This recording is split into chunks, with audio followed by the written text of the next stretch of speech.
Bismillahirrahmanirrahim. Assalamualaikum warahmatullahi wabarakatuh. Berjumpa lagi dengan mata kuliah manajemen operasi. Di pertemuan kali ini kita akan belajar tentang perencanaan kapasitas produksi. Nah, kenapa sih kapasitas produksi itu perlu direncanakan? Nah, perusahaan kan itu kan dihadapkan pada permintaan dari konsumen kan. Nah, untuk bisa memenuhi permintaan itu, perusahaan itu harus merancang berapa jumlah produk yang harus dia produksi dalam satu waktu untuk bisa memenuhi permintaan dari konsumen. Nah, inilah manajemen kapasitas. Nah, kapasitas itu apa sih? Kapasitas adalah kemampuan untuk mencapai, menyimpan, dan menghasilkan. Nah, kapasitas ini ketika dikaitkan dengan produksi akan menjadi kapasitas produksi yang merupakan sejumlah maksimum output yang dapat diproduksi di waktu tertentu dengan menggunakan sumber daya yang tersedia. Sumber daya yang dimiliki oleh perusahaan atau organisasi.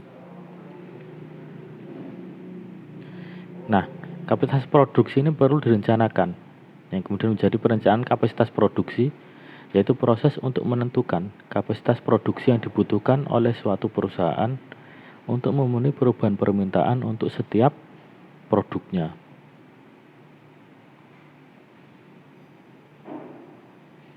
Nah, kapasitas produksi ini akan sangat ditentukan oleh sumber daya yang dimiliki oleh perusahaan. Sebagai contoh misalnya kapasitas mesin, jumlah dan kemampuan tenaga kerja, pasokan bahan baku, dan kapasitas modal.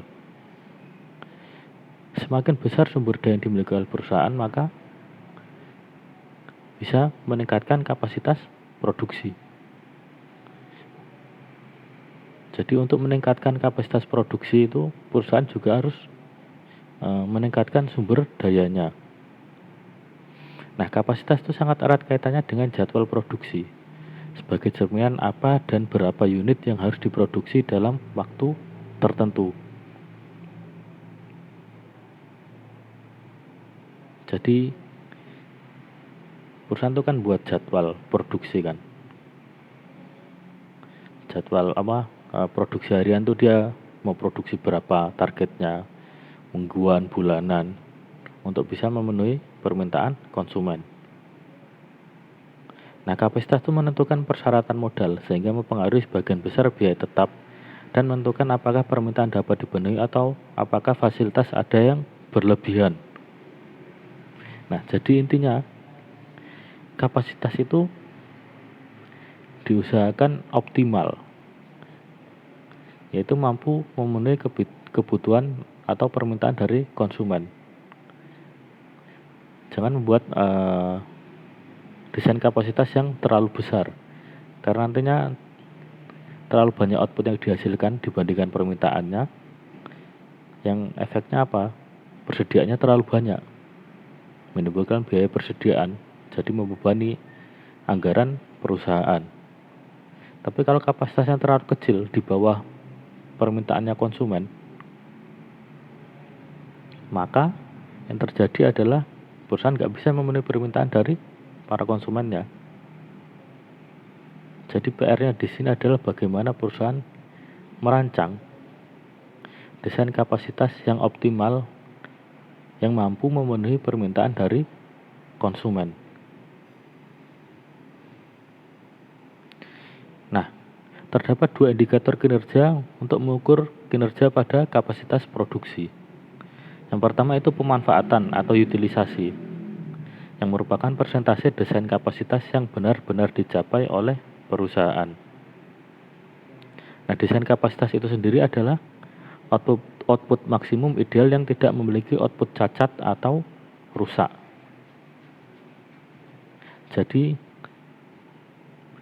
output maksimal yang dihasilkan oleh perusahaan dalam satu waktu yaitu tanpa adanya produk yang cacat atau produk yang rusak. Yang kedua itu efisiensi, yaitu persentase dari kapasitas efektif yang benar-benar dicapai. Nah, kapasitas efektif itu adalah kapasitas desain yang dikurangi dengan jumlah unit yang cacat, waktu perawatan, dan kapasitas yang hilang akibat pergantian model yang menggunakan fasilitas produksi yang sama.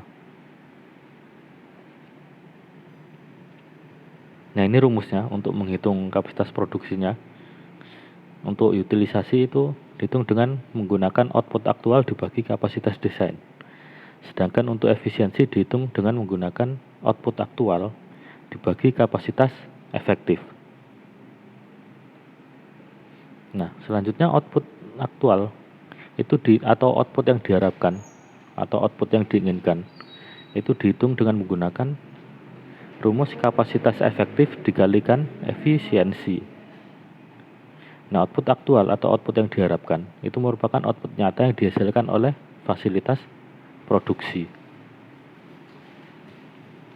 Nah, kita langsung masuk ke contoh soalnya. Minggu lalu, PT Maju Tak Gentar memproduksi 148.000 botol air mineral. Kapasitas efektif adalah 175.000 botol. Lini produksi beroperasi 7 hari dalam seminggu dengan 3 pergantian jadwal atau shift itu selama masing-masing shift itu 8 jam per hari. Nah, aliran produksi sudah didesain dengan tingkat produksi yaitu 1.200 botol per jam. Nah, itu kapasitas desain, utilisasi, dan efisiensinya. Nah, kita hitung dulu itu yang pertama adalah kapasitas desain. Nah, di sini kita hitung operasi perusahaan itu berapa lama. Itu kan ada tadi 7 hari dalam seminggu kan. Dikalikan 3 shift. Karena ada 3 pergantian jadwal yang masing-masing shiftnya itu adalah 8 jam. Itu kita kalikan semua. Kemudian dikalikan dengan tingkat produksi per jamnya, yaitu 1.200 botol per jam. Hasilnya adalah 201.600 botol. Nah, kemudian kita hitung tingkat utilitasnya dengan cara output aktual dibagi kapasitas desain. Output aktualnya berapa? Yaitu 148.000 botol. Teman-teman bisa lihat di soal yang di baris paling atas. 148.000 kita bagi dengan kapasitas desainnya yang sudah kita hitung tadi, yaitu 201.600. Hasilnya adalah 73,4%. Jadi tingkat utilitasnya adalah 73,4%. Sedangkan tingkat efisiensinya kita hitung dengan menggunakan rumus output aktual kita bagi dengan kapasitas efektif. Output aktualnya itu tadi 148.000 dibagi kapasitas efektifnya adalah di soal ada yaitu 175.000 botol. Kita bagi hasilnya ketemu 84,6% untuk tingkat efisiensinya.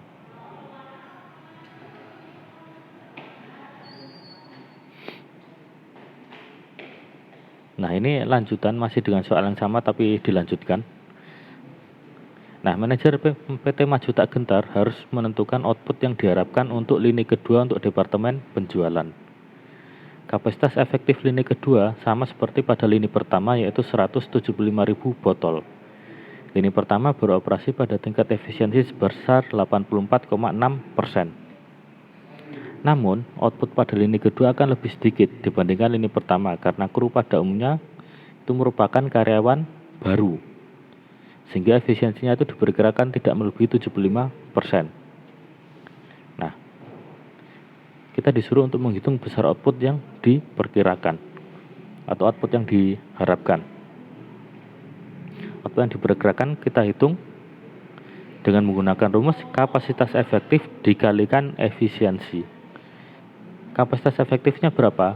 Di soal ada yaitu 175.000 dikalikan tadi efisiensinya diperkirakan tidak melebihi 75%, berarti 75%. Atau kalau didesimalkan menjadi Kan 75%, 75/100. Kita majukan komanya 2 menjadi 0,75. 175.000 dikalikan 0,75 hasilnya adalah 131.250. Jadi output yang diperkirakan yaitu sejumlah 131.250. Dan selanjutnya itu beberapa hal yang perlu dipertimbangkan dalam membuat desain kapasitas. Yang pertama itu meramalkan permintaan secara akurat. Jadi perusahaan harus bisa memperkirakan, membuat peramalan kira-kira berapa permintaan konsumen dalam suatu waktu. Kemudian yang kedua itu memahami teknologi dan peningkatan kapasitas. Nah, teknologi itu kan terus berkembang kan. Dan di era industri 4.0 ini, mau nggak mau perusahaan tuh harus mulai untuk bisa mengadopsi teknologi dalam proses produksinya untuk bisa meningkatkan kapasitas produksinya. Yang ketiga itu menemukan volume yang optimal, baik dalam skala ekonomis maupun skala non-ekonomis.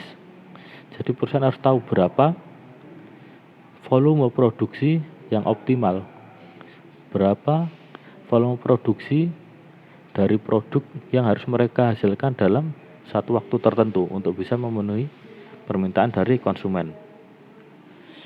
Dan kemudian yang keempat yaitu dibuat untuk perubahan. Jadi desain kapasitas yang dibuat atau dirancang oleh perusahaan itu harus bisa mengantisipasi perubahan. Karena permintaan itu kan nggak selalu sama, nggak selalu tetap. Kadang bisa turun, kadang bisa naik. Biaya produksi itu bisa turun juga bisa naik. Maka desain kapasitas itu harus dirancang untuk bisa mengantisipasi perubahan-perubahan tersebut. Nah, selanjutnya terkait pengelolaan permintaan. Nah, pengelolaan permintaan ini dalam kaitannya atau hubungannya dengan kapasitas itu akan menghasilkan dua kondisi. Kondisi yang pertama itu permintaan itu lebih besar dibandingkan kapasitas. Akibatnya apa? Karena kapasitasnya nggak bisa memenuhi permintaan, akibatnya banyak permintaan yang nggak bisa dipenuhi oleh perusahaan. Kondisi kedua yaitu kapasitas melebihi permintaan. Nah, di sini permintaan sedikit tapi kapasitasnya jauh lebih besar. Efeknya apa? Outputnya jadi berlebih. Akhirnya persediaannya terlalu banyak dan menumpuk. Selain itu nanti banyak sumber daya yang nganggur. Karena produksinya itu karena permintaannya itu enggak sebesar produksinya, sehingga sumber daya itu nantinya banyak yang nganggur. Nah, untuk mengatasi ini di kondisi pertama, maka kapasitas itu harus ditingkatkan. Sedangkan untuk di kondisi kedua, itu adalah bagaimana caranya perusahaan meningkatkan permintaan dari konsumen atau menurunkan tingkat kapasitas dari perusahaan. Nah, kalau tadi kan kita sudah berbicara terkait dengan desain kapasitas pada sektor jasa, sektor barang. Nah, kalau ini kita akan berbicara terkait dengan manajemen kapasitas pada sektor jasa. Nah, manajemen kapasitas pada sektor jasa itu bisa dilakukan melalui dua cara. Yang pertama itu melakukan manajemen permintaan. Nah, manajemen permintaan itu bisa kita lakukan dengan beberapa cara. Misalnya, yaitu dengan menggunakan janji temu. Ini yang biasanya digunakan misal untuk dokter atau konsultan dan lain sebagainya, atau reservasi. Nah, ini misalnya restoran. Kemudian pertama datang, pertama dilayani. Nah, ini banyak diterapkan di berbagai sektor jasa, bengkel, bank, dan lain sebagainya. Ada juga diskon nonton pada weekday atau hari kerja. Karena hari kerja kan biasanya penontonnya nggak sebanyak ketika weekend kan, ketika akhir minggu kan. Jadi diberikan diskon untuk membantu meningkatkan permintaan dari konsumen, membantu mendatangkan konsumen ke bioskop misal, atau kamar hotel murah saat akhir minggu. Dan untuk memancing konsumen itu mau bepergian atau melakukan perjalanan di akhir minggu. Kemudian yang kedua itu manajemen kapasitas, yang bisa dilakukan dengan misalnya merubah susunan kepegawaian penuh waktu, pegawaian sementara atau pegawaian paruh waktu atau part time. Nah, selanjutnya berbicara mengenai desain kapasitas. Itu kan terkait nanti proses produksi kan. Ada yang namanya nanti yaitu kemacetan. Kemacetan atau bottleneck itu merupakan pembatasan atau kendala dalam sistem. Teman-teman tahu kan bentuknya botol kan? Biasanya botol itu bagian bawahnya nanti besar, semakin ke atas nanti dia semakin mengecil. Nah, bottleneck itu lehernya botol ini, yang bagian kecilnya, yang bagian atasnya. Logikanya gini, dalam sebuah desain produksi itu kecepatan masing-masing tiap lininya itu kan berbeda-beda. Ada yang cepat, ada yang lambat. Nah, yang lambat inilah yang nanti akan menyebabkan kemacetan. Misalnya dalam pembuatan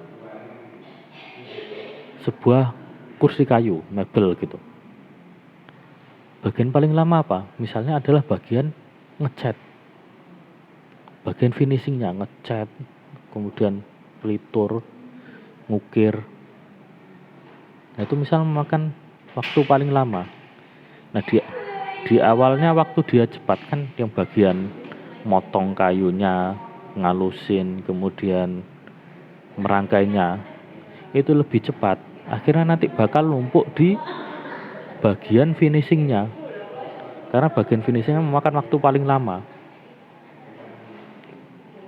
Nah, ini nanti akhirnya terjadi kemacetan di bagian finishing ini. Nah, waktu kemacetan itu adalah waktu dari sentra kerja yang paling lambat atau yang memakan waktu yang paling lama dalam suatu sistem produksi. Nah, di contoh tadi yaitu bagian finishing misalnya ya. Nah, waktu di mana unit itu melalui produksi dari awal sampai akhir itu dinamakan waktu terobosan. Nah, kita masuk ke contoh soal saja biar teman-teman lebih paham. Gerai Roti Enak Tenan menyediakan roti isi sehat bagi para konsumennya. Nah, Enak Tenan memiliki 2 lini perakitan roti isi yang identik. Pegawai pertama akan menerima pesanan yang kemudian dikirim ke 1 atau 2 lini perakitan. Masing-masing lini itu punya 2 pekerja. Pekerja 1 mengambil dan memotong roti, dan pekerja 2 menambahkan bahan makanan. Terakhir, karyawan yang lain itu akan membungkus dan mengemas roti isi yang masih panas karena baru dikeluarkan dari alat pemanggang dan mengantarnya ke konsumen. Nah, desain proses produksinya itu seperti ini, seperti pada gambar. Yang pertama itu penerima pesanan. Penerima pesanan ini menghabiskan waktu rata-rata yaitu untuk menerima pesanan dan meneruskannya ke departemen selanjutnya itu 30 detik per roti isi.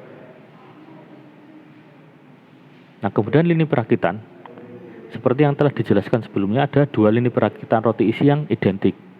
Di sini ada dua lini perakitan. Lini perakitan pertama yaitu bagian pertamanya itu menyiapkan rotinya yang membutuhkan waktu 15 detik per roti isi. Kemudian dilanjutkan ke bagian menyiapkan isinya, yaitu 20 detik per roti isi. Kemudian dirangkai dan diteruskan ke departemen panggangan. Nah, untuk memanggang roti ini itu memerlukan waktu 20 detik per roti isi. Setelah dipanggang diantar ke bagian pengantaran, ke bagian pembungkusan dan juga yang akan mengantar ke konsumen. Nah, bagian membungkus dan mengantar ini membutuhkan waktu 37,5 detik per roti isi. Nah, di sini yang memakan waktu paling lama yaitu bagian pembungkusan dan pengantarannya, yaitu 37,5 detik per roti isi. Jadi bottlenecknya atau kemacetannya nanti akan terjadi di bagian ini. Nah, waktu terobosan atau waktu proses produksi dari awal pesanan dibuat sampai akhirnya diantarkan ke konsumen, yaitu kita jumlahkan semuanya 30 untuk pesanannya, kemudian di bagian perakitannya untuk rotinya 15 dan isinya yaitu 20. Berarti 30 tambah 15 tambah 20 ditambah bagian panggangannya yaitu 20 ditambah bagian pengantarannya 37,5 detik, yaitu hasilnya ketika kita jumlahkan semua yaitu 122,5 detik. Nah, untuk ada cara untuk memanajemen kemacetan. Manajemen kemacetan itu terdiri dari 4 ini, yaitu yang pertama merilis order pekerjaan pada sistem dalam kecepatan yang diterapkan oleh kapasitas kemacetan. Nah, di sini perusahaan itu bagaimana caranya mendesain sebuah sistem produksi itu untuk bisa menghindari yang namanya kemacetan. Jangan membuat satu bagian itu terlalu lama. Bagaimana caranya perusahaan itu bisa membuat desain yang meminimalisir departemen yang punya waktu itu paling lama, sehingga nanti bisa menghindari yang namanya kemacetan. Yang kedua yaitu waktu yang hilang saat kemacetan terjadi merepresentasikan kapasitas yang hilang dari keseluruhan sistem. Nah, misalnya tadi di pembuatan roti isi tadi, yang seharusnya misalnya dalam 1 jam bisa mengantarkan pesanan berupa roti yaitu misal 30 roti isi per jam. Tapi karena di bagian pengantarannya itu macet, akhirnya apa? Yang terjadi adalah roti yang bisa diantarkan per jam itu nggak sampai 30. Jadi dalam sistem ini tuh udah kehilangan waktu yang cukup banyak, yang harusnya bisa 30 roti per jam ternyata cuma misal 25 per jam, 25 roti isi per jam. Nah, ini kan nggak efektif. Kemudian yang ketiga itu meningkatkan kapasitas dari jalur yang tidak terjadi kemacetan adalah sebuah fata morgana. Nah, contohnya begini. Kayak di bagian contoh tadi, roti isi ini, yang terjadi kemacetan itu kan di bagian pengantaran kan. Nah, kalau teman-teman jadi ketua departemen produksi, kemudian teman-teman tingkatkan waktunya itu justru yang bukan di bagian kemacetannya, teman-teman tingkatkan misalnya bagian panggangannya jadi 10 detik gitu. Nah, itu enggak mengatasi permasalahan inti dari sistem tersebut. Karena di bagian panggangan itu bukan tempat bottlenecknya, bukan tempat kemacetan terjadi. Yang terakhir itu meningkatkan kapasitas dari kemacetan akan meningkatkan kapasitas dari keseluruhan sistem. Nah, kalau dari contoh tadi, kalau perusahaan bisa mengurangi waktu untuk pembungkusan dan pengantarannya dari 37,5 detik misal jadi 20 detik gitu. Nah, ini akan meningkatkan efektivitas dari keseluruhan sistem karena nggak akan terjadi bottleneck pada sistem ini.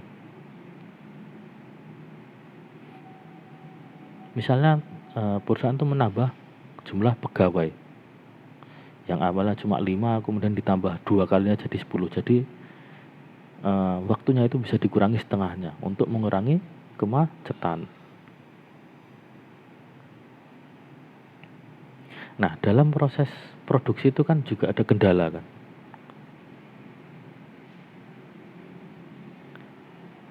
Kendala atau constraint itu merupakan kumpulan pengetahuan yang berhubungan dengan segala sesuatu yang membatasi atau menghambat kemampuan organisasi untuk mencapai tujuannya. Nah, kendala itu dapat berupa kendala fisik, misalnya ketersediaan personel atau pegawai, kemudian ketersediaan bahan mentah, dan ketersediaan pemasok. Atau kendala non fisik, misalnya prosedur yang terlalu berbelit-belit atau kurangnya pelatihan pegawai. Nah, 5 langkah theory of constraint yaitu yang pertama, identifikasi kendala. Dari suatu proses produksi itu kendalanya di mana? Harus diidentifikasi terlebih dahulu. Kemudian mengembangkan suatu rencana untuk mengatasi kendala yang telah diidentifikasi. Udah ketemu kendalanya, kemudian kita susun cara bagaimana mengatasi kendala tersebut.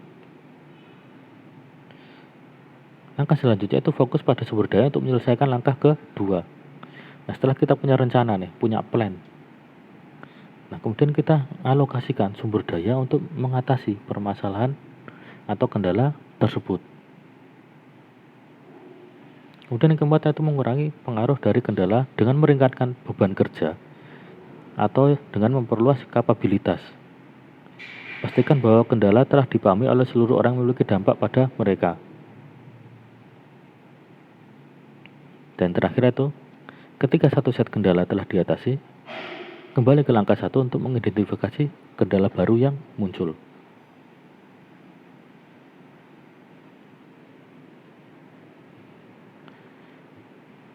Nah, selanjutnya itu terkait break-even point.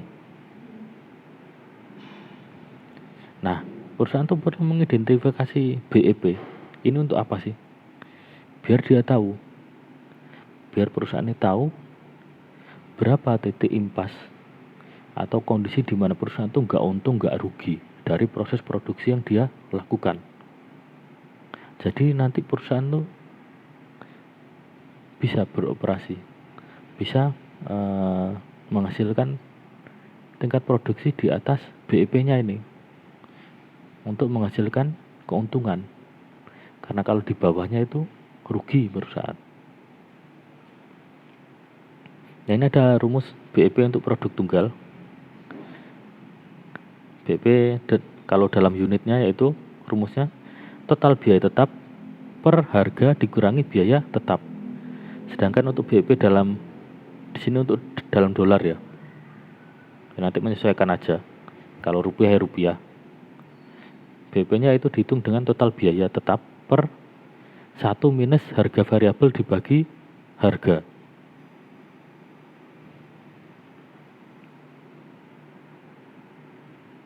Nah, kita masuk ke contoh soal untuk membantu teman-teman agar lebih memahami tadi rumusnya. Perusahaan menentukan biaya tetap itu $10.000. Tenaga kerja $1,5 per unit. Dan bahan baku yaitu $0,75 per unit. Harga penjualan $4 per unit. Tentukan BEP dalam unit dan dolar. Kita cari dulu titik impas atau BEP itu dalam unitnya.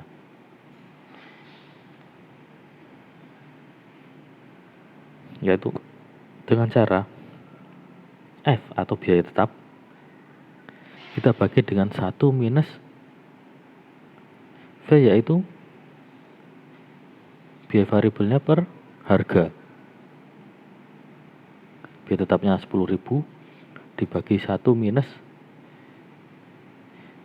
biaya variabelnya, yaitu ada tenaga kerja 1,5 ditambah bahan bakunya 0,75 dibagi harganya, yaitu 4.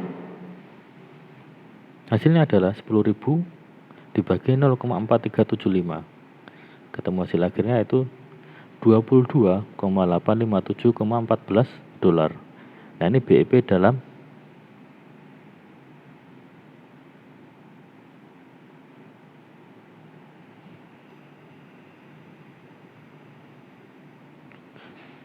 maaf ya, salah, ini harusnya BEP dalam dolar ya keterangannya, bukan BEP dalam unit. Salah ketik, mohon maaf. Kemudian untuk BEP dalam unit dihitung dengan biaya tetap per P-nya itu harga minus biaya variabel. Biaya tetapnya itu 10.000 dolar per harganya, yaitu 4 dolar per unit, dikurangi variabelnya itu 1,5 ditambah 0,75. Hasilnya adalah BEP dalam unitnya 5,714.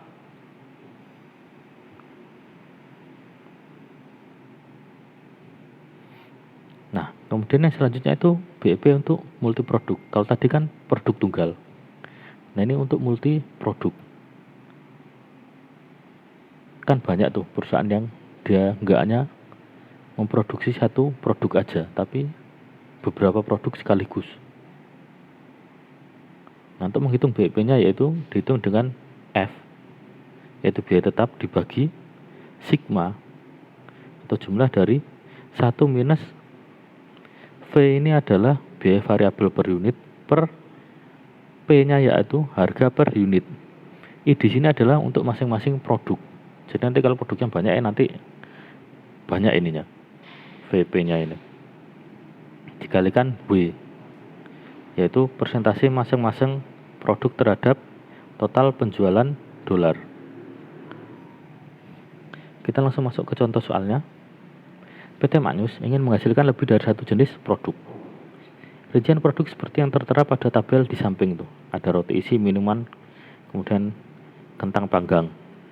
Ada harga, biaya, dan perkiraan penjualan tahunannya.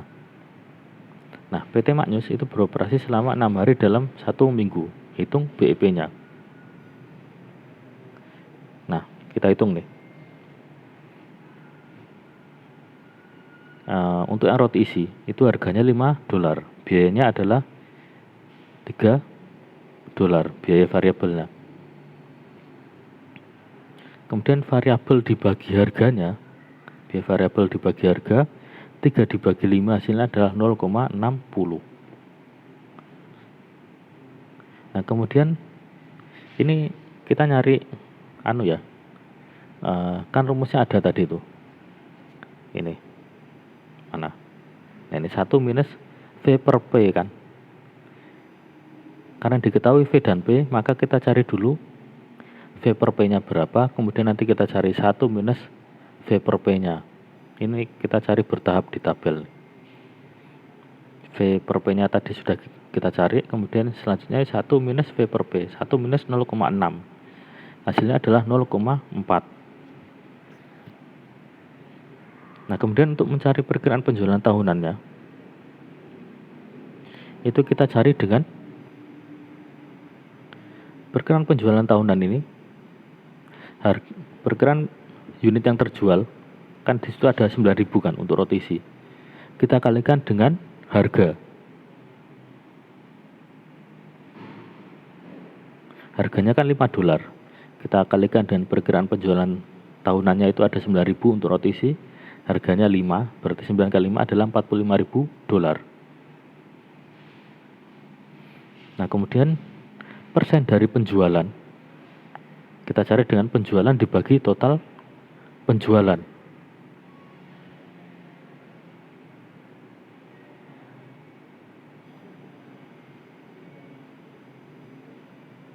ketemu 0,621.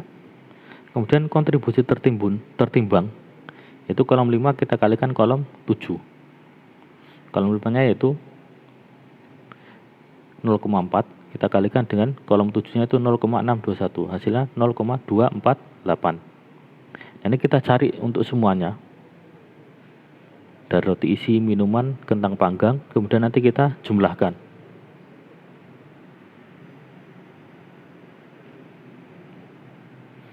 Nah, kemudian kita hitung menggunakan rumus tadi. Nah, ini kan dari tabel sebelumnya diketahui kontribusi tertimbang tuh jumlahnya 0,47 kan. Nah, kita cari BEP-nya.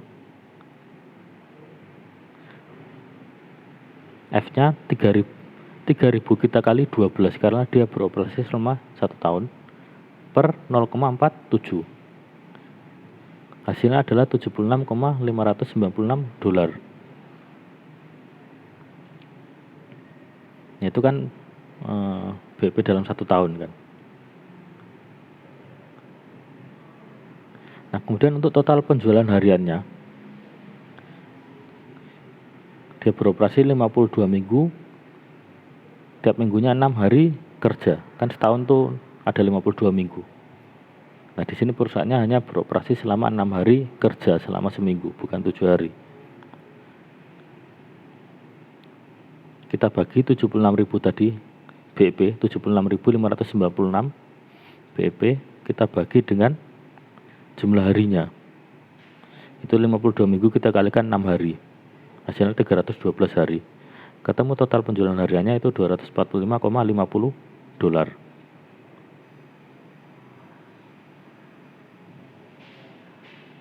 Nah, untuk titik impas hariannya itu kita kalikan jumlah penjualan harian tadi 24,50 kita kalikan dengan misalnya untuk roti isi persen penjualannya yaitu 0,621. Kita bagi dengan harga roti isinya yaitu 5 dolar. Ketemunya 30,5. Tapi ke roti kan kita nggak mungkin jual setengah kan. Kita bulatkan ke atas menjadi 31 roti isi. Kenapa nggak dibulatin ke bawah? Ya kalau ke bawah nanti nggak ketemu BEP-nya malah rugi kan. Biar untung kan harus di atas BEP-nya. BEP-nya 30,5 kita bulatkan jadi 31 roti isi. Nah, dengan demikian manajer itu punya basis untuk menentukan jumlah bahan baku dan tenaga kerja hariannya. Untuk menghasilkan 31 roti isi itu kira-kira perusahaan itu butuh bahan baku berapa banyak dan tenaga kerjanya itu harus berapa banyak juga. Nah, sekian materi manajemen operasi terkait dengan manajemen kapasitas produksi. Semoga bermanfaat bagi teman-teman semua. Wassalamualaikum warahmatullahi wabarakatuh.